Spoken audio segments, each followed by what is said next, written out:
வணக்கம். இன்னொரு கேள்விக்கு என்ன பதில் நிகழ்ச்சியில் சந்திப்பதில் மகிழ்ச்சி. இந்த கேள்விக்கு என்ன பதில் நிகழ்ச்சியில் கனடாவில் இருந்து எங்களோடு இணைந்து கொள்கிறார் ஈழ சினிமா இயக்குனர் ரஞ்சித் ஜோசப் அவர்கள். அவர் எங்களுக்கு தெரியும், இதற்கு முதல் சினம்கொள் என்ற ஒரு திரைப்படத்தை எடுத்து பெரிய வரவேற்பு பெற்றிருந்தது. இப்போது ஊழி என்ற ஒரு படத்தை எடுத்திருக்கிறார். அது மே மாதம் 10ஆம் தேதி திரைக்கு வருது. அந்த திரைப்படத்தை பற்றியும் அவரது துறை சார்ந்த முயற்சிகள் குறித்தும் இந்த நேர்காணலில் விரிவாக பேசியிருக்கிறார். நேர்காணலுக்கு போகலாம். வணக்கம் அண்ணன், நீண்ட ஒரு இடைவெளிக்கு பிறகு உங்களை சந்திக்கிறோம். வணக்கம் வணக்கம். நான் முதல் கேள்வியா உங்கள்கிட்ட கேட்கிறது, ஈழ சினிமா இயக்குனர் என்பதை நீங்க ஏற்றுக்கொள்றீங்களா அந்த விஷயத்தை? நிச்சயமாக இப்ப ஈழ சினிமான்றது இப்ப நிச்சயமாக ஈழ சினிமாவா என்ற இயக்குனராக நான் என்றைக்குமே ஈழ சினிமா இயக்குனராகத்தான் இருக்கணும் என்று விரும்புறது. இதுல ஒரு சின்ன சிக்கல் ஒன்று இருக்குது. ஈழ சினிமாவா தமிழ் ஈழ சினிமாவான்ற ஒரு சிக்கல் ஒன்று இருக்குது. அப்ப இந்த இந்த கேள்வி வந்து இப்ப இந்த ஊழி திரைப்படம் நாங்கள் உருவாக்கி கொண்டிருந்த காலகட்டத்துல வந்து யாழ் பல்கலைக்கழகத்தைச் சேர்ந்த பல மாணவர்கள் வந்து இந்த படத்துல வேலை செய்தோம். அப்ப இப்ப மலையகத்தில் இருக்கக்கூடிய தமிழ் இளைஞர்கள், பிற மாவட்டங்களில் இருக்கக்கூடிய தமிழ் இளைஞர்கள் வேலை செய்தோம். அப்ப அவங்க எல்லாருக்குமே ஒரு கேள்வி இருந்தது வந்து, ஆம், ஈழ சினிமாவில் எங்களுக்கான இடம் என்னன்னு. அப்ப இந்த கேள்வி வந்து என்னன்னு சொன்னா, ஈழ சினிமாவா என்று சொல்லி எல்லாருமே நினைக்கல வந்து அது ஈழ சினிமான்றது வந்து தமிழர்களுடைய பிரதேசமான வடக்கு கிழக்கு பிரதேசம் தான் அது ஈழ சினிமாவ அ பிரதிபடுத்துதுன்ற மாதிரியான ஒரு இது ஒன்று இருந்தது. அப்ப என்னுடைய இதுல வந்து ஈழம்ன்றது வந்து ஒட்டுமொத்த இலங்கை. ஏனென்றா தமிழர்களுடைய தேசமாக ஈழம்ன்றது இருந்திருக்கிறது. இப்ப இலங்கை என்றதுக்கு முன்னுக்கு திரும்பி நாங்க பின்னால போனோம்னு சொன்னா, சிலோன் என்று வெள்ளைக்காரங்கள் அதுக்கு பேர் வச்சிருந்தாங்க. அதுக்கு பின்னாடி அப்படியே போனோம்னா வரலாற்று ரீதியாக பல பெயர்கள் இருக்குது. ஆனா ஈழம் என்றதுதான் இலங்கைக்கான ஒரு உண்மையான தமிழ் பெயரா இருக்கிறது. அப்ப அப்ப ஈழ சினிமான்றது வந்து ஒட்டுமொத்தமான இலங்கையில் வாழக்கூடிய சினிமாவாக இருக்கிறதா என்ற ஒரு இது இருக்குது. அப்ப இந்த ஒரு ஒரு ஒரு ஒரு சிக்கல் வந்து ஈழ சினிமான்னு சொன்னால் நீங்கள் தமிழீழத்தை பிரதிபடுத்துறீங்களா? இல்ல ஈழத்தை சொல்றீங்களா என்ற ஒரு கேள்வி வருது. பட் என்னை பொறுத்தவரைக்கும் ஈழம்ன்றது எங்களுடைய தேசம். நான் இலங்கையை முழுவதும் என்னுடைய ஈழத் தமிழர்களுடைய தேசமாக தான் நான் பார்க்கிறேன். ஆனா அந்த ஈழத்தில் இன்றைய காலகட்டத்தில் ஈழத்தில் வந்து தமிழர்களுடைய தாயகமா இருக்கக்கூடிய பிரதேசமாக தமிழீழம் இருக்கிறது. அப்ப தமிழீழமும் மற்ற பிரதேசங்களும் சேர்ந்து ஒரு ஒரு விதமாகத்தான் ஈழ சினிமாக இருக்குதுன்னு நான் நம்புகிறேன். இதுக்கு இதுக்கு மேற்கொண்ட விளக்கங்கள் போறது எனக்கு வடிவா அப்படின்னு சொல்றதை விட, நான் ஒரு கனேடியன் கனடாவில் வாழ்ந்து கொண்டிருந்தாலும், நான் ஒரு ஈழத்து சினிமா இயக்குனராக அடையாளப்படுத்தப்பட வேண்டும் என்றதுதான் என்னுடைய விருப்பமும் அதுதான். இப்படி ஒரு விஷயம் இருக்குதானே, எங்கட கதைகள் வந்து வலிமை மிக்கது. பொதுவாக போர்க்காலத்திலையும் சரி, போருக்கு பிறகும் சரி, நாங்கள் அனுபவிக்கிற துன்ப துயரங்கள் வந்து உலகத்தில் நான் நினைக்கிறேன் எந்த இனமும் அனுபவிக்கிறார்கள். இந்த கதைகளை ஒரு சினிமாவுக்குள்ள கொண்டு வர முடியும். இப்ப சினிமாவினுடைய இப்ப இப்ப நீங்க இந்த மெயின் ஸ்ட்ரீம் சினிமான்னு சொல்லி நாங்கள் ஒரு மெயின் ஸ்ட்ரீம் என்னதுன்னா ஒரு சர்வதேச சமூகத்தால வந்து பார்க்கக்கூடிய சினிமாவை மெயின் ஸ்ட்ரீம் சினிமான்னு சொல்லுவோம். அதாவது வந்து ஒரு மொழி சார்ந்த சினிமாவா இருந்தாலும் அது பல மொழிகள் பேசும் மக்களை போய் சென்றடையக்கூடிய சினிமாவை மெயின் ஸ்ட்ரீம் சினிமான்னு சொல்வார்கள். இப்ப இந்த மெயின் ஸ்ட்ரீம் சினிமாவில வந்து ஸ்கேல் ஆஃப் அதாவது வந்து ஒரு படைப்பினுடைய ஆழம் என்னன்றதுக்கான ஒரு ஸ்கேல் இருக்குது. என்னன்னு சொன்னால் ஒரு உணர்வுபூர்வமான காட்சி அமைப்பு அது எங்களுக்கான ஒரு காட்சி அமைப்புன்றது வந்து அது எங்களுக்கான அந்த அந்த காட்சி அமைப்பை உருவாக்கும் பொழுது அதில் வந்து உணர்வுபூர்வமான சில விடயங்களை நாங்கள் செய்ய வேண்டியிருக்கும். அது வந்து இன்னொரு கலாச்சாரத்தில் இருக்கக்கூடிய மக்களுக்கு வந்து அது எவ்வளவுக்கு அது உணர்வுபூர்வமாக அது கடத்தும்ன்றது ஒரு பெரிய கேள்விக்குறியா இருக்குது. அப்ப இங்க இப்ப எங்கள்ட்ட இருக்கக்கூடிய மிக வலிமிகுந்த கதைகள், அதாவது வந்து ஈழ சமூகத்திட்ட இன்றைக்கு தமிழீழத்தில் வாழக்கூடிய எங்கள் மக்கள் மத்தியில் இருக்கக்கூடிய கதைகள், எங்களுடைய தமிழர்களுடைய கதைகள்ன்றது வந்து உலக பரப்பில் வந்து சொல்லப்பட வேண்டிய ஒரு முக்கியமான கதைகளா இருக்குது. காரணம் வந்து அ இந்த இந்த இந்த காலத்தில் வந்து அதிகமான அ இன அழிப்புக்குட்படுத்தப்பட்ட ஒரு சமூகமாக நாங்கள் இருக்கிறோம். அப்ப எங்களுடைய கதைகள வந்து நாங்கள் வந்து அந்த வலிகளை வந்து இந்த உலகத்துக்கு சொல்ல வேண்டிய ஒரு கடமை எங்களுக்கு இருக்கிறது. ஆனாலும் அந்த வலிகளை வந்து நாங்கள் ஒரு மெயின் ஸ்ட்ரீம் ஃபார்மேட்ல வந்து கொண்டு போய் சொன்னால் தான் அது பலவிதமான மக்களை போய் சேரும்னு நான் நம்புறேன். அப்ப அந்த நிச்சயமான எங்களுடைய கதைகளை, வலிமிகுந்த எங்களுடைய கதைகள வந்து நாங்கள் ஒரு சர்வதேச சினிமாவினுடைய சினிமாவினுடைய ஒரு ஒரு ஒரு ஃபார்மேட் இருக்கு இல்லையா? அதுக்குள்ள வைத்து தான் அதை சொல்ல வேண்டும். அது நிச்சயமாக எல்லாரிடம் போய் சேரும். உங்களுக்கண்டு ஒரு ஸ்டைல் ஆஃப் சினிமா நீங்கள் ஒன்றை உருவாக்கிட்டீங்கன்னு நான் நினைக்கிறேன். அப்படி ஈழ சினிமாவுக்கான திரைமொழி என்றா இதை சொல்லுவீங்க? ஈழ சினிமாவுக்கான திரைமொழி என்பது இயல்பான சினிமாவா இருக்க வேண்டியதுதான் ஈழ சினிமாவுக்கான திரைமொழியா இருக்க வேண்டும் என நான் விரும்புகிறேன். இப்ப உதாரணத்துக்கு எடுத்துக்கொண்டோம் என்று சொன்னால், ஈரானிய சினிமா. இந்த ஈரானிய சினிமாவினுடைய ஒரு ஈரானிலிருந்து ஒரு முக்கியமான இயக்குனருடைய திரைப்படம் வெளியிடப்படுகிறது என்று சொன்னாவே, அதுக்கான சர்வதேச மார்க்கெட் என்றது வந்து மிகப்பெரிய அளவில் இருக்கிறது. அந்த படங்களை வாங்குவதற்கு பலர் போட்டி போடக்கூடிய ஒரு சூழல் இருக்கிறது. அப்ப அதுக்கான காரணம் என்னன்னு சொன்னா, அந்த பார்வையாளர்களுக்கும் ஈரானிய சினிமாவுக்குமான சம்பந்தம் என்னென்று பார்க்கும் பொழுது, அந்த கதைகளில் அவர்கள் அந்த கதைகளை சொல்லும் விதம், அது வந்து எல்லாராலைக்கும் பிடித்தமான ஒரு திரைமொழியில் அது உருவாக்கப்படுகிறது. அப்ப நாங்களும் ஈழ சினிமாவுக்கும் ஒரு சரியான ஒரு திரைமொழியை நாங்கள் உருவாக்க வேண்டும். அது வந்து ஒரு இயல்பான, அதாவது வந்து கமர்ஷியல் ஆஸ்பெக்ட் எதுவுமே இல்லாமல் எங்களுடைய மக்களுடைய வாழ்வியலை வந்து இயல்பாக சொல்லக்கூடிய ஒரு சினிமா, நாங்கள் ஈழத்தமிழர்களை தாண்டி சர்வதேச சமூகத்துடன் உங்களை கதைகளை கொண்டு சேர்ப்பதற்கான ஒரு வழிமுறையாக இருக்கும். அப்ப நான் என்னுடைய சினிமாவை நான் ஒரு இயல்பான சினிமாவாகத்தான் உருவாக்க விரும்புகிறேன்.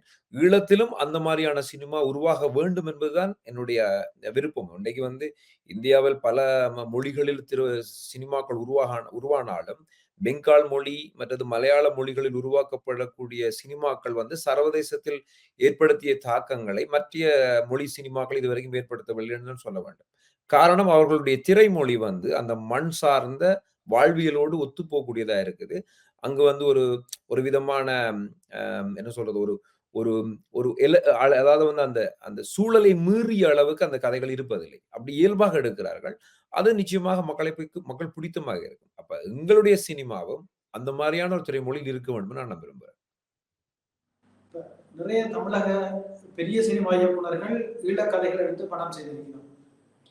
அந்த படங்கள் எல்லாமே பெரிய அளவுல அதனுடைய நோக்கத்தையோ அல்ல இலக்கை அடையலையே, பெரிய அளவு சமூகத்துக்குள்ளே ஈடுபடலையே. அதுக்கு என்ன காரணமா இருக்கும்?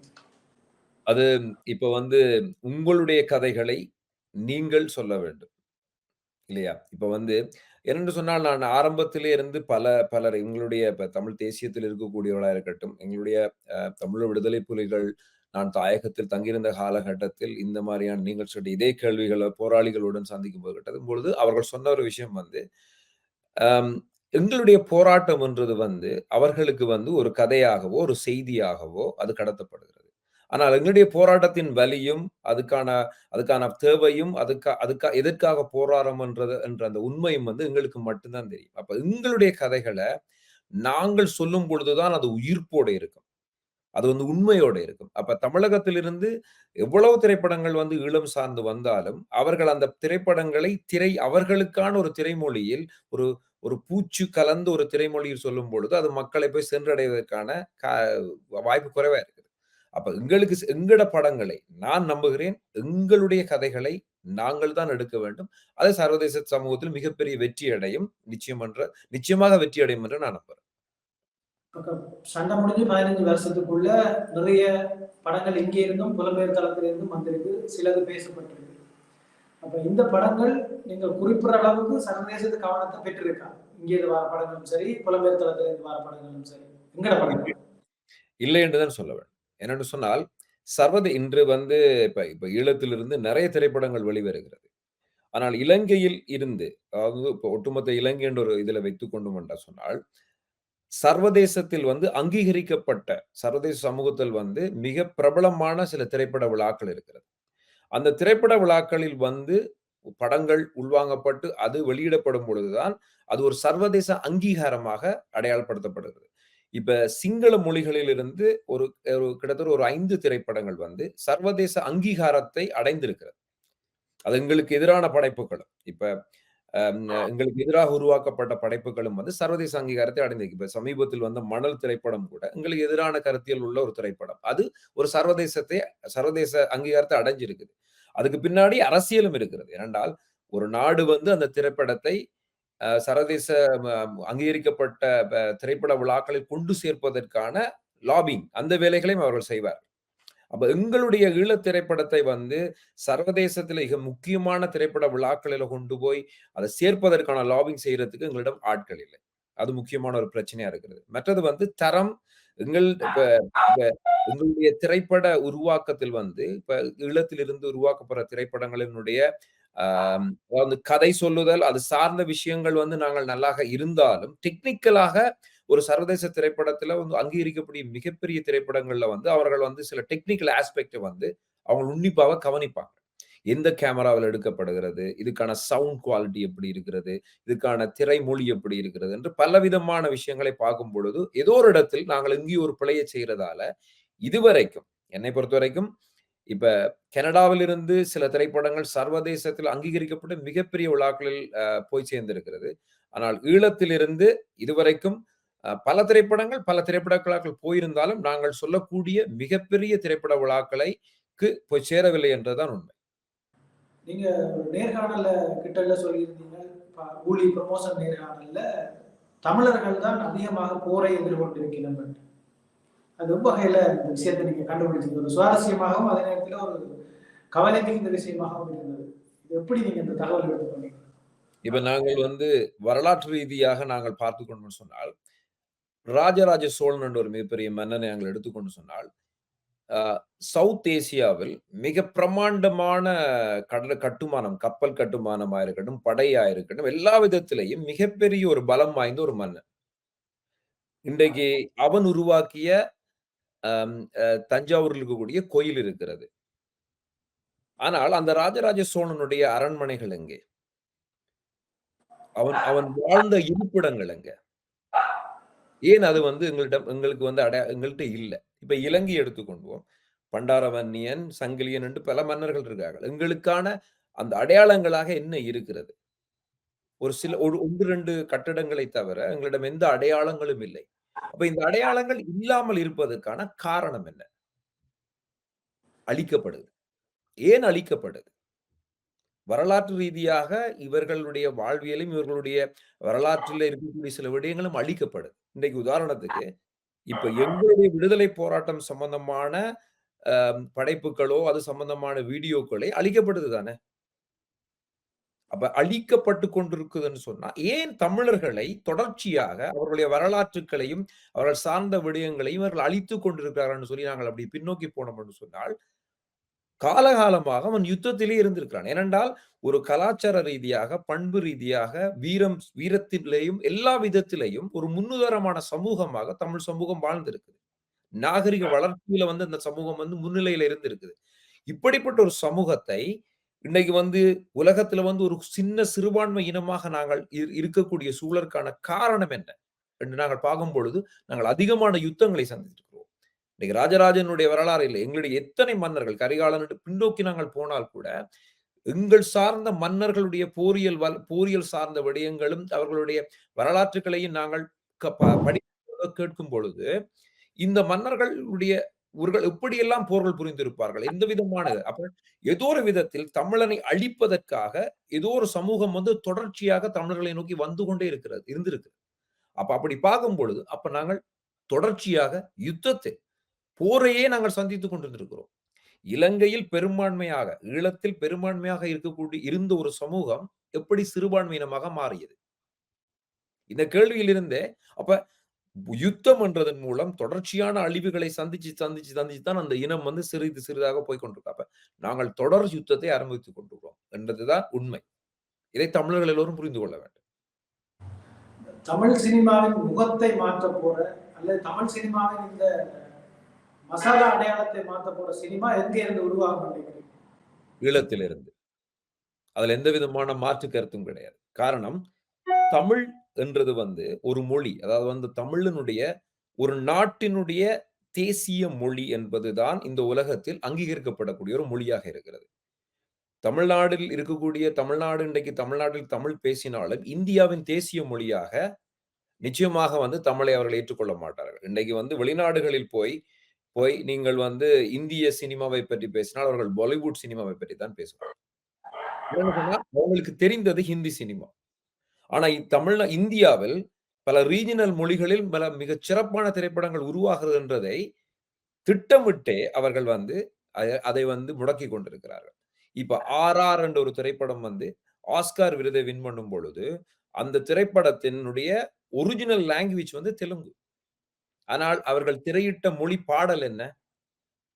இந்த மேடையில் கூட ஹிந்தி பாடலை ஒளிபரப்புவது. அதுதான் அவருடைய திட்டமிட்ட அரசியல். ஆனால் தமிழ் தேசத்தில், தமிழீழத்தின் தேசிய மொழியாக தமிழ் இருக்கும் பொழுது, தமிழீழம் என்ற ஒரு நாடு உருவாகும் பொழுது, தமிழ் என்றது எங்களுடைய தேசிய மொழியாக இருக்கும்.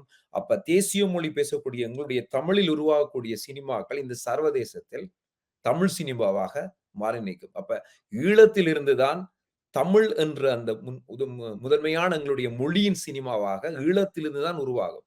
இதை தமிழகத்தில் இருக்கக்கூடிய இயக்குநர்களும் ஏற்றுக்கொள்வார்கள். காரணம் அவர்களுக்கு தெரியும். எவ்வளவுதான் முயற்சி செய்தாலும் அவர்கள் ரீஜினல் என்ற ஒரு கேட்டகரியில், அதாவது பிரதேசம் என்ற சூழலுக்குள்ள அடக்கப்பட்டு விடுவார்கள். அப்ப ஈழத்திலிருந்து வரக்கூடிய திரைப்படங்கள் தான் இந்த உலகத்தில் தமிழ் சினிமாவின் அடையாளமாக இருக்கும். உங்களோட படங்களுக்கான கதைகளை எங்க இருந்து தெரிவு செய்றீங்க? அது எப்படி சாத்தியமாகும்? இப்ப இப்ப எங்களுடைய கதைகள் என்றது வந்து நாங்கள் அத வந்து இப்ப பலர் எழுதுகிறார்கள். பல நாவல்கள் உருவாக்கப்பட்டுக் கொண்டிருக்கிறது. பல கட்டுரைகள் எழுதுகிறார்கள். பல திரைப்படங்கள் உருவாகிறது. இதனுடைய அதாவது வந்து இது யாருக்கு சொந்தமானது என்ற ஒரு கேள்வி இருக்குது இல்லையா? தமிழீழத்தை பொறுத்தவரைக்கும் தமிழனுடைய கதையை யாரும் ஓன் பண்ண முடியாது. யாரும் உரிமை கோர முடியாது. காரணம் அது வந்து 30 ஆண்டுகளாக நடந்த யுத்தத்தை நாங்கள் வரலாற்று ரீதியாக 30 ஆண்டுகள் நடந்த யுத்தத்தை நாங்கள் பார்த்திருக்கிறோம். அந்த யுத்தத்தில் நடந்த பல கதைகளை எடுத்து வைத்துக்கொண்டு பலர் எப்படி வேணாலும் எழுதிக் கொண்டு அதை உருவாக்கலாம். ஆனாலும் தமிழீழத்தினுடைய விடுதலை போராட்டம் தான் அந்த கதைகளை எழுதிவிட்டு போயிருக்கிறது. அப்ப அந்த தமிழ் விடுதலை போராட்டத்தில் இருந்து தான் நான் கதைகளை தேர்ந்தெடுத்துக் கொள்றோம். இப்ப வந்து இன்று நான் எடுக்கப்பட்ட அந்த ஊழி என்பது வந்து 2009ற்கு பிறகு இப்ப 2009 இப்ப சமீபத்தில் கூட மன்னாரில் வந்து ஒரு 10 வயது சிறுமியை வந்து பலாத்காரம் பண்ணி கொலை செய்யக்கூடிய சூழல் நடந்த சம்பவம் உங்களுக்கு தெரியும். இது 2009க்கு முன்பு சாத்தியமாகுமா? வன்முறை கலாச்சாரமும் நிறைந்த ஒரு சமூகமும், போதை வஸ்து நிறைந்த ஒரு சமூகமாக இன்றைக்கு எங்களுடைய தமிழர் பிரதேசம் இருக்குது. இது 2009க்கு முன்பு இது இருந்ததா?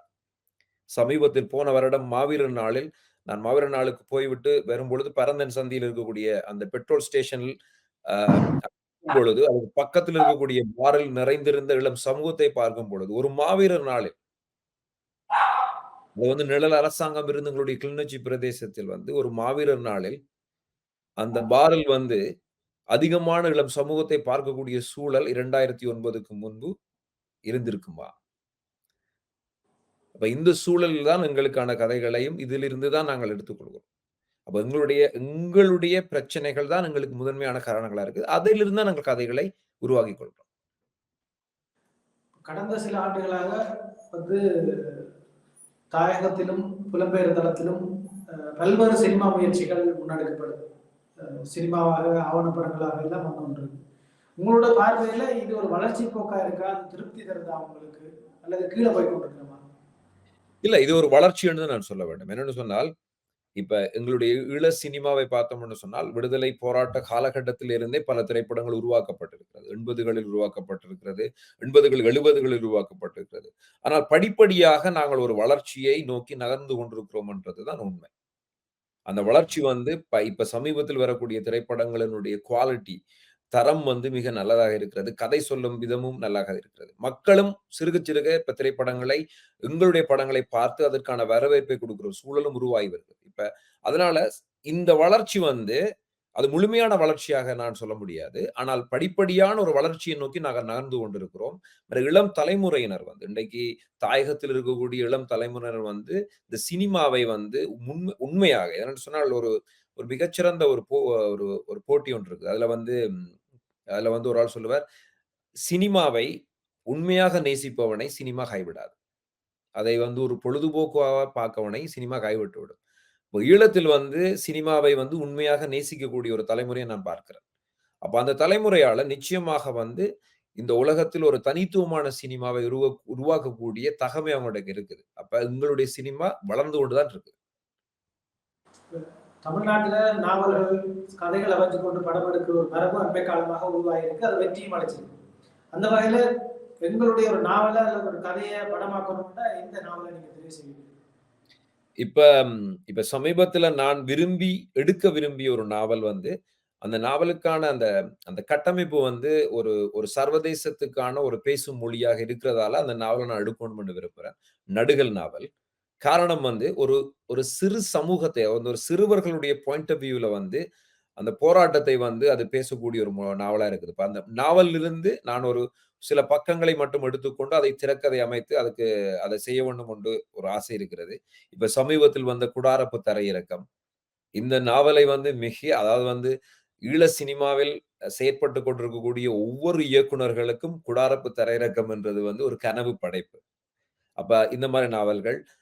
பல நாவல்கள் இருக்கிறது. பட் எனக்கு வந்து உடனே நான் ஒரு என்னுடைய இயல்பான ஒரு ஒரு சினிமாவாக செய்வதற்கு நான் விரும்பக்கூடிய உடனடியாக எடுத்து செய்யக்கூடிய ஒரு நாவல் என்று சொன்னால் அது நடுகல் நாவல். சினங்கொள் இதுக்கு முதல் வந்த உங்களோட படம். அது அநேகமான புலம்பெயர் நாடுகள்ல எல்லா இடத்துக்கும் போய் சேர்ந்திருக்க. வணிக ரீதியான வெற்றியும் உங்களுக்கு தந்திருக்கு. இப்ப சினம்கொள் வந்து ஈழ சினிமாவில் ஒரு வணிக ரீதியான வெற்றியான ஒரு திரைப்படமாக மாறுவதற்கான சூழல் இருந்தது. அதுதான் சொல்ல வேண்டும். சூழல் இருந்தது. எப்படின்னு சொன்னால் கனடாவில், பிற நாடுகளில், எல்லா நாடுகளிலும் வெளியிடப்பட்ட இடங்களில் ஹவுஸ்ஃபுல்லாக அந்த திரைப்படம் ஓடியது. இறுதியாக வந்து ஆஸ்திரேலியாவில் வந்து அந்த திரைப்படம் வெளியிடப்பட்டு 5 திரையரங்குகளில் ஒரே நேரத்தில் திரையிடப்பட்டது. 5 திரையரங்களும் ஹவுஸ்ஃபுல்லாக ஓடியது. அடுத்த அடுத்த திரையிடலுக்கான முயற்சியில் இருக்கும் பொழுதுதான் இந்த கோவிட் என்ற ஒரு ஒரு பெரிய பிரச்சனை ஒண்ணு எங்களுக்கு வந்தது. அதனால திரையரங்குகள் எல்லாமே மூடப்பட்டதால, கிட்டத்தட்ட ஒரு 2 ஆண்டுகள் வந்து 2 ஆண்டு 1 1/2 2 ஆண்டுகள்னு சொல்லலாம். திரையரங்குகளுடைய மூடல், அது சார்ந்த பிரச்சனைகளால, அந்த படத்தினுடைய வணிக ரீதியான வெற்றி வந்து அங்க தடைப்பட்டுட்டது. அப்ப ஒரு ஒரு ஒரு இயக்குனராக அந்த படம் முழுமையான திருப்தியை தந்தது என்று சொன்னால் இல்லை. எந்த படைப்பிலும் நாங்கள் திருப்தி அடைய முடியாது. ஆனாலும் வணிக ரீதியான ஒரு வெற்றியை நோக்கி போய்க்கொண்டிருந்த ஒரு சினிமா, இந்த இந்த கோவிட்டால வந்து அது தடைப்பட்டது. அதனால அது ஒரு தோல்விப்படமாக மாறிவிட்டது. அதான் உண்மை. ஆனா மக்களுடைய வரவேற்பு மிக அமோகமாக இருந்தது. அதன் தொடர்ச்சி வந்து நிச்சயமா ஊழிக்கு இருக்கும்னு நம்புறேன். ஊழி பற்றி கொஞ்சம் சொல்லுங்க. எப்படி இருக்கு உங்களுக்கு படம்? யார் யார டார்கெட் பண்ணுது? ஊழி திரைப்படம் வந்து அப்படின்னு சொன்னா லைக் ஒரு ஒரு ஒரு ஒரு பரீட்சார்த்த முயற்சி என்று சொல்லக்கூடிய ஒரு சூழல் தான் அதை சொல்ல வேண்டும். ஏனென்றா திரைக்கதை யுக்தியில் வந்து எனக்கு தெரியவில்லை. நான் பார்த்த ஈழ சினிமாவில் உருவான திரைப்படங்களில் இருந்து ஒரு மாறுபட்ட திரைக்கதை யுக்தியை இந்த திரைப்படத்தில் நாங்கள் முயற்சி செய்திருக்கிறோம். அது வந்து பாயிண்ட் ஆஃப் வியூ, ஸ்டோரிஸ், அந்த நரேட்டர் வந்து என் கதையை நான் சொல்லும் பொழுது என்னுடைய பாயிண்ட் ஆஃப் வியூ ஒன்று இருக்கும். அந்த அந்த யுக்தியை வந்து இது ஏற்கனவே வெளிநாடுகளில் பல திரைப்படங்களில் வந்த ஒரு யுக்தி தான். இதை நான் இந்த ஊழியில் வந்து முயற்சித்திருக்கிறேன். இப்ப சினம்கொள்ளோடு இந்த ஊழியை ஒப்பிடும் பொழுது, சினம்கொள் ஒரு எமோஷனலான சினிமா. உணர்வு பூர்வமான உணர்ச்சிகள உருவாக்கப்பட்ட ஒரு சினிமா. ஆனா இது வந்து ஒரு டிப்ளமேட்டிக்கல், அதாவது வந்து ஒரு ஒரு உரையாடலை தொடங்குவதற்கான ஒரு சினிமாவாக இருக்கும்னு நம்புறேன். சமீபத்தில் இந்த திரைப்படத்தை பார்த்தவர்களும் சொன்ன விஷயம் என்னன்னு சொன்னா, இது வந்து எங்களுடைய இளம் தலைமுறையினருக்கான ஒரு சினிமாவாக இருக்கிறது. இந்த இந்த படத்தில் நாங்கள் உருவாக்கிய கேள்விகள் அவர்களுக்கான கேள்விகளா இருக்குது. அந்த கேள்விகளிலிருந்து எங்களுடைய வரலாற்றையும், நாங்கள் ஏன் போராடுகிறோம்? எதற்காக போராட வேண்டும்? ஏன் நாங்கள் அழிக்கப்பட்டோம்? என்றதுக்கான விடைகளையும் அவர்கள் தேடுவதற்கான ஒரு திரைப்படமாக இருக்கு. இயக்க படங்கள் பார்த்திருக்கிறீங்களா? அப்படி பார்த்திருந்தா உங்கள அதிகம் பிடிச்ச படம் எது? எனக்கு வந்து எல்லாளன் எனக்கு மிகவும் பிடித்தமான ஒரு திரைப்படம். என்னன்னு சொன்னால், அம் அ அதுதான் இப்ப இந்த குடாரப்பு தரையிறக்கம் மாதிரி, எல்லாளன் மாதிரியான திரைப்படங்கள் வந்து அதிகமாக செய்யணும்னு நான் ஆசைப்படுறேன். இப்ப எனக்கு வந்து நான் YouTubeல் வந்து ஓயாத அலைகள் வீடியோவை நான் எத்தன தடவ பார்த்திருப்பேன்னு சொல்லவே முடியும் அளவுக்கு பார்த்திருந்தேன் நான். இப்ப அதெல்லாம் இதாயிட்டுது. அப்ப அந்த வீரம் சோரின் எங்களுடைய போராளிகளுடைய அந்த வீரமிக்க அந்த காட்சிகள பார்க்கும்பொழுது, இத வந்து எப்படி திரைப்படங்களாக உருவாக்க வேண்டும் என்று சொல்லி எனக்கு ஒரு ஆசை இருந்தது. அப்ப இயக்கம் உருவாக்கிய அல்லது அந்த யுத்த காலத்தில் உருவாக்கப்பட்ட பல திரைப்படங்கள். நான் எல்லா திரைப்படங்களையும் பார்த்திருக்கிறேன். இதுல எனக்கு குறிப்பிட்டு சொல்ல வேண்டிய திரைப்படமா எல்லாளன் திரைப்படம் வந்து எனக்கு மிகவும் பிடித்தமான ஒரு திரைப்படம். அம் நிச்சயமாக வந்து எங்களுடைய அதாவது 2009 யுத்தம் மௌனிக்கப்படாமல் இருந்திருந்தால், உலகத்தரம் மிக்க யுத்த சம்பந்தமான திரைப்படங்களை எங்களோட மண்ணிலிருந்து நாங்கள் உருவாக்கி இருப்போம். சமீபத்தில் ஊழி திரைப்படத்தில் வேலை செய்த ஒரு ஒரு சிங்கள டெக்னீஷியன் வந்து எங்களுக்கு சொன்ன ஒரு விஷயம் வந்து, இலங்கையில் அப்ப அவருடைய வார்த்தையில் நான் சொல்ல வேண்டும் என்றால், இலங்கையில் வந்து தொழில்நுட்ப ரீதியான பல விடயங்கள் வந்து 2009க்கு முன்பு எங்களுடைய தாயகத்தில் இருந்ததாக தான் அதில் வேலை செய்திருக்கிறார். அதாவது வந்து ஆணிவேர் திரைப்படத்தில் அவர் ஒரு கேஃப்ரா வேலை செய்தவர். அவர் சொன்னார். அவ்வளோ டெக்னிக்கலான விஷயங்கள் எங்கள்ட்ட இருந்தது. அத வச்சு நாங்கள் நெறைய படங்கள் செய்திருப்போம். ஆனால் சு காலம் அதுக்கு அது அது காலத்துல அது இப்படி ஆயிட்டுது. ஆனா, நிச்சயமாக ம இயக்கம் சம்பந்தமான படத்துல எனக்கு பிடித்தமானது எல்லாரும். பொதுவா ஒரு விஷயம் முன்வைக்கப்படுறது ஈழ சினிமா பற்றிய விமர்சனத்துல எங்கட பேச்சு வழக்கு சினிமான்னு வரும்போது அது ரசிக்கத்தக்கதாக இல்லை என்ற ஒரு விமர்சனம் முன்வைக்கப்படுது. ஆனா உங்களோட படங்களையும் சரி, இப்ப வர படங்களையும் சரி, அது ஒரு சகஜமான நிலையா மாறி. இப்ப இந்த விமர்சனத்தை நாங்க எப்படி எதிர்கொள்ளணும்? இப்ப இதுல இந்த இது இது ஒரு ஒரு முக்கியமான பிரச்சனை. என்னன்னு சொன்னா, எங்கள்ட்ட வந்து எங்களுடைய பேசும் மொழி வந்து ஒரு அது ஒரு இயல்பான மொழியாக இப்ப நானும் நீரும் வந்து உரையாட பேசிக் கொண்டிருக்கைல வந்து ஒரு இயல்பான மொழியில நாங்கள் பேசிக்கொள்வோம். எங்கள்ட்ட ஒரு ஒரு சின்ன பிரச்சனை இருக்கு. மேடையில ஏத்தி விட்டா நாங்கள் வேற மாரி மாறிடுவோம். எங்களுடைய க மொழி எல்லாமே வேற மாரி இருக்கும். அது வந்து ஒரு ஒரு விதமான நாடகத்தன்மைய அது மாத்துது. அதுக்கான காரணம் வந்து நாங்கள் நாங்கள் வந்து திரைப்படம் என்றதிலிருந்து இப்பொழுது தான் வளர்ந்து கொண்டிருக்கிறோம். அப்ப திரைப்படம் சார்ந்து எப்படி கதைக்க வேண்டும் என்றது வந்து எங்களுக்கு அதுக்கான அதுக்கான அந்த இது எங்களுக்கு தெரியாத ஒரு சூழல்லாம் இருக்கிறோம். அப்ப ஏன் அத வந்து நாங்கள் அப்படி எங்களுடைய படங்கள்ல வந்து நாங்கள் கதைக்கும் பொழுது இருக்கக்கூடிய விதத்தும், ஒரு திரைப்படமாக வரும்பொழுது இருக்கக்கூடிய விதத்திலேயும் பிரச்சனைகள் இருக்குன்றத நாங்கள் எப்படி தீர்க்கலாம் என்று சொல்லி நான் யோசிக்கும் பொழுது, ஏன்னா இந்த பிரச்சனைய நான் பார்த்திருக்கிறேன். அப்ப நான் யோசிக்கும் பொழுது, எனக்கு தெரிஞ்ச ஒரு விஷயம் வந்து லைவ் சவுண்ட். லைவ் சவுண்டுல வந்து இந்த பிரச்சனையை நாங்கள் ஈஸியாக தீர்த்து விடலாம்னு நான் நான் நினைச்சதன் மூலம் தான் சினம் குழல் வந்து லைவ் சவுண்ட்ல நாங்கள் அந்த திரைப்படத்தை எடுத்திருந்தோம். அப்ப லைவ் சவுண்ட் என்னும் பொழுது இயல்பாக நாங்கள் கதைக்கிறத அப்படி இயல்பாக அது ரெக்கார்ட் பண்ணப்பட்டிருக்கு. இதே போய் நான் ஒரு டப்பிங் ஸ்டுடியோல போய் ஒரு நடிகனை கூப்பிட்டு இந்த காட்சியில நீங்க பேசினத திரும்ப சொல்லுங்கன்னு சொன்னா, அவர் ஆட்டோமேட்டிக்கா அவருக்குள்ள வந்து குரலில் ஒரு நடிப்பு தன்மையை அவர் கொணர்ந்துறதால, அது வந்து ஓரளவுக்கு ஒரு ஒரு ஒரு விதமான ஒரு நாடகத்தன்மை எங்களுக்கு உருவாகுது. அப்ப எங்கட படைப்புகள், இப்ப சமீப காலங்கள்ல வரக்கூடிய படைப்புகள்ல இருந்து அது கொஞ்சம் நல்லா வந்து கொண்டிருக்குது. நாங்கள் செய்ய வேண்டியது என்னன்னு சொன்னா, அந்த லைவ் சவுண்ட்ல நாங்கள் அது ஒரு குறுந்திரைப்படமா இருந்தாலும், ஒரு பெரிய திரைப்படமா இருந்தாலும், நாங்க லைவ் சவுண்ட்ல எடுத்தோம்னு சொன்னா, எங்களுடைய மொழிய வந்து எங்களுக்கு மக்களுக்கு பழக்கப்படுத்திடலாம். அப்ப அதன் மூலமாக வெற்றி அடையலாம் என்று நான் நம்புறேன். எங்கட சினிமாவுக்கான வணிக வெற்றி எப்படி சாத்தியமாகும்? வணிக வெற்றி வந்து யாரோட கையில் இருக்குதுன்றது ஒரு முக்கியமான கேள்வி. ஏனென்றால் வணிகம் என்றது பொருளாதார ரீதியாக எங்களுடைய படங்களை வந்து அதிகமான மக்கள் பார்க்க வேண்டும். அப்ப அந்த வணிக ரீதியான வெற்றியை வந்து தாயகத்தில் சாத்தியப்படுத்துவது என்பது வந்து கொஞ்சம் பிரச்சனையான விடயம் தான். என்னென்று சொன்னால், எங்களுடைய மக்கள் வந்து தமிழக சினிமாவுக்கு பழக்கப்பட்டு போயிட்டாங்க. அப்ப அந்த சினிமாவை பார்த்து, பார்த்து அதுக்கான ஒரு வணிக ரீதியான வெற்றியே அவர்கள் குடுத்து, குடுத்து பழகிட்டாங்க. இன்னைக்கு வந்து தமிழகத்துக்கு வெளியில் ஒரு தமிழக சினிமாவினுடைய வெற்றி வந்து புலம்பெயர் தமிழர்கள்ட்ட தான் தங்கி இருக்குன்றது வந்து உண்மை.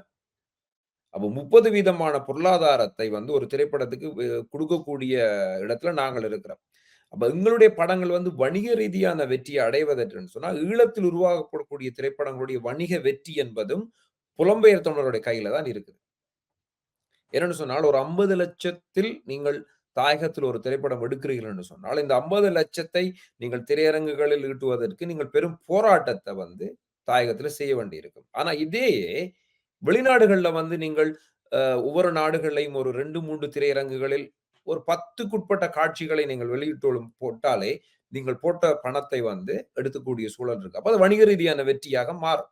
அப்ப ஈழத்தில் இருக்கக்கூடிய கலைஞர்கள் எல்லாருமே எடுக்கக்கூடிய திரைப்படங்கள். அதாவது இப்ப வந்து எல்லாம் அப்ப தேசியம் சம்பந்தமான படம் எடுத்தா தான் நாங்கள் வணிக ரீதியாக வெற்றி அடைய முடியுமான்னு சொன்னா, இல்ல, இல்ல.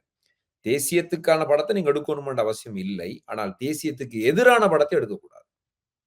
அதான் முக்கியம். அப்ப ஈழத்தில் உருவாகக்கூடிய பல படங்கள் நிச்சயமாக வருங்காலத்தில் வந்து வணிக ரீதியான வெற்றியை அடையும். என்றால் புலம்பெயர் தமிழர்கள் என்னுடைய திரைப்படங்களை பார்க்க தொடங்கி விட்டார்கள். அதை வெற்றிகரமான திரைப்படங்களாக மாற்றுவதற்கான சூழலும் அமைந்திருக்கிறது. சமீப காலமா நீங்கள் பார்த்திருப்பீர்கள். அப்ப நிச்சயமாக எங்களுடைய சினிமா வணிக ரீதியான வெற்றியை அடையும்.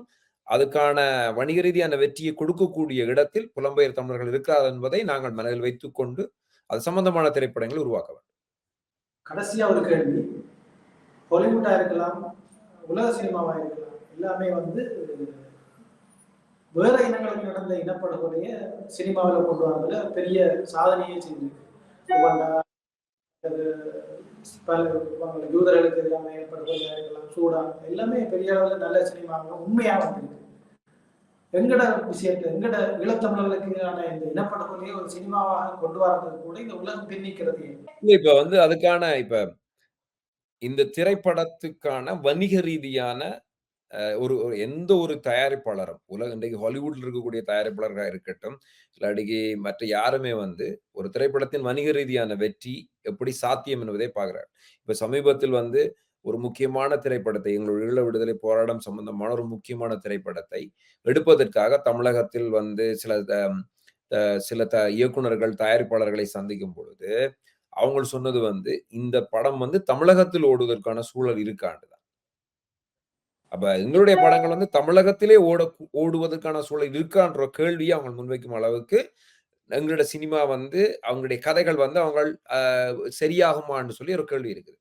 மற்றது வந்து இன்னொரு விதத்துல பார்க்கணும்னு சொன்னா, இப்ப ஹோட்டல் ருவாண்டாவா இருக்கட்டும், அல்லது சிண்டர்லிஸ்டா இருக்கட்டும், இல்லாட்டி கில்லிங் ஃபீல்டா இருக்கட்டும், இந்த மாதிரியான ஜெனசைட் சம்பந்தமான திரைப்படங்களை நாங்கள் பார்த்தோம்னு சொன்னால், இந்த திரைப்படங்களை உருவாக்கியவர்கள் பின்னால் இருக்கக்கூடியவர்கள் அந்தந்த நாடுகளை சேர்ந்த மக்கள் இருக்கிறார்கள். அதை உருவாக்குவதற்கான முயற்சியை அவர்கள் தொடர்ந்து செய்திருக்கிறார்கள். அதனாலதான் அந்த திரைப்படங்கள் வந்து ஹாலிவுட்ல வந்து உருவாக்குவான சாத்தியம் இருந்தது. இப்ப யுத்தம் மௌனிக்கப்பட்ட 2009க்கு பிறகு வந்து முதலில் கனடாக்கு வந்த கப்பல், அந்த கதை உங்களுக்கு தெரியும். இந்த கப்பல் சம்பந்தமான திரைப்படத்தை உருவாக்குவதற்காக மிக முக்கியமான ஒரு ஹாலிவுட் இயக்குனர் வந்து அந்த கதையை எடுத்து திரைப்படமாக உருவாக்குவதற்கான திரைக்கதை அமைப்புகள் எல்லாமே செய்து கொண்டிருந்தார்கள்.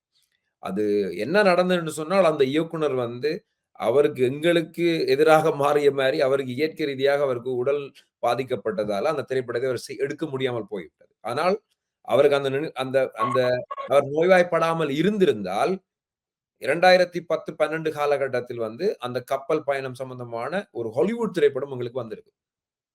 அது நடக்காமல் போயிட்டு. ஆனால் அதுக்கான புஷிங் இருக்கு இல்லையா? அப்ப எங்களுடைய சமூகம் அதை செய்ய வேண்டும். எங்களுடைய மக்கள் வந்து எங்களுக்கான படங்கள் ஹாலிவுட்டில் உருவாகுவதற்கான சூழலை உருவாக்க வேண்டும். மற்றது எல்லாவற்றையும் விட ஒரு ஹாலிவுட் வந்து எங்களுடைய கதையை எடுக்குதுன்னு சொன்னால், இதனால் அவனுக்கு என்ன இருக்குதுன்னு ஒரு கேள்வி இருக்கு இல்லையா? எங்களுடைய நிலப்பரப்பில் என்ன ரிசோர்ஸ் இருக்குது? இந்த படத்தை எடுத்ததால அவனுக்கு என்ன நன்மை இருக்குது? இப்ப உகாண்டாவில் அவன் எடுக்கிறேன்னு சொன்னால் அதுக்கான தேவை என்னன்னு உங்களுக்கு தெரியுது. இப்ப 2ஆம் உலக யுத்தத்தை பற்றிய திரைப்படத்தில் வந்து யூதர்கள் சம்பந்தமான ஒரு பிரச்சனையை பேசுவதற்கு ஸ்டீவன் ஸ்பில்பர்க்கு தேவை இருக்குது. இரண்டால் அவர் யூத இனத்தை சேர்ந்தவர். அதே மாதிரி கில்லிங் ஃபீல்ட் பல திரைப்படங்கள். பட் எங்களுடைய இன அழிப்பு சார்ந்த திரைப்படங்களை உருவாக்குவதற்கான தேவை வந்து அவர்களுக்கு பெரிதாக இல்லை. ஆனா அந்த தேவையை நாங்கள் உருவாக்குவதற்கான போராட்டம், அதாவது போராட்டம் சொன்னா பொருளாதார ரீதியாக புலம்பெயர் தேசங்களில் வந்து ஒரு ஹாலிவுட் தரத்தில் ஒரு படத்தை உருவாக்குவதற்கான பொருளாதாரம் எங்களிடம் மக்களிடம் இருக்கிறது. நிச்சயமாக இருக்குது. ஆனா அதை செய்வதற்கான முயற்சியை அவர்கள் முன்னெடுக்க வேண்டும் என்றுதான். நன்றி. இவ்வளவு நேரமும் எங்களுடைய கேள்விகளுக்கு பொறுமையாக பதிலளித்த ஈழ சினிமா இயக்குனர் ரஞ்சித் ஜோசப் அவர்களுக்கு நன்றி. அவருடைய முதல் படம் வந்தது சினங்கொள், நாங்கள் எல்லாரும் பார்த்திருக்கோம். இங்கேயும் புலம்பெயர் தளங்களையும் பெரிய வெற்றி அடைச்சது. அதே மாதிரி இப்ப ஊழி வரப்போகுது, அதுவும் வெங்கட கதையை மையப்படுத்தினதான். அந்த படத்துக்கும் நாங்கள் சினங்கொள்ள எப்படி வரவேற்று அதுக்கு நாங்கள் ஆதரவு கொடுத்தோமோ அதே மாதிரி ஊழிக்கும் நாங்கள் மிகுந்த வரவேற்பு கொடுக்கணும். நன்றி. கலந்து நன்றி ஜெரா.